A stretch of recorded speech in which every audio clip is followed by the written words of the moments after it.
New tonight, we are hearing from police and the Benton County prosecutor after the shooting death of an 80-year-old woman in Bella Vista. Her husband, Terry Rodecker, is in jail, charged in connection to her death. 5 News reporter Emily Moss joins us live from their neighborhood now with what she's learning. Emily?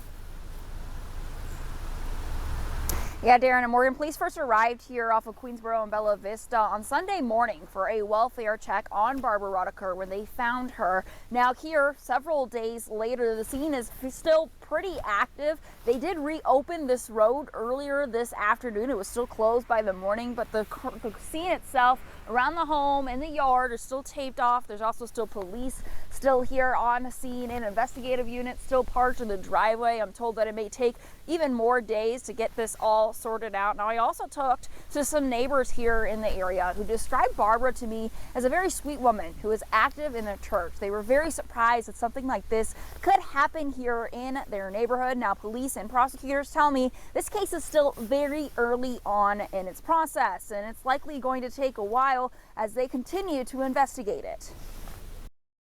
This is not something normal that happens in Bella Vista. Days after the murder of Barbara Rodecker, police have arrested her husband, Terry, and charged him with capital murder. Bella Vista officers found Barbara after a welfare check. They say Terry was there with a self-inflicted injury. Evidence was located that led us to Terry Rodecker being the person of interest in the death of his wife. Both in their 80s, Benton County prosecutor Brian Sexton says while age is a factor, at this point this homicide case is being treated like any other.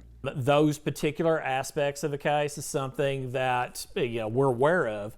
We're going to consider. However, that being said, it's only a part of the overarching things that we take a look at when we're working a case forward. On top of that, the investigation is just beginning. You can only do so much with what you've got on the ground at this point, and then we start kind of going forward based on additional information as it comes in. Bella Vista Police Lieutenant Scott Venata says these types of crimes are uncommon in Bella Vista, and he is thankful for the community's vigilance and cooperation. So when a homicide takes place in Bella Vista, it does alarm our community.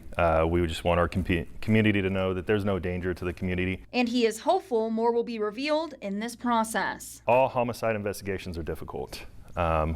There's victims, there's families. We were able to get resolution on this one very quick. Now, I did ask Bella Vista PD for more clarification about that self-inflicted wound that Terry had and a possible murder weapon. They were unable to give me that information at this time. Now, Terry's also facing 2 animal cruelty charges because when police arrived here on scene, they also found 2 dogs that they say were so badly injured that they later had to be euthanized. Now, we're expecting Terry tomorrow morning at 10 o'clock at the Benton County Courthouse for his first hearing. It's a bond hearing, and we're hoping to have some more details after that court date. Covering news where you live, Emily Moss, 5 News.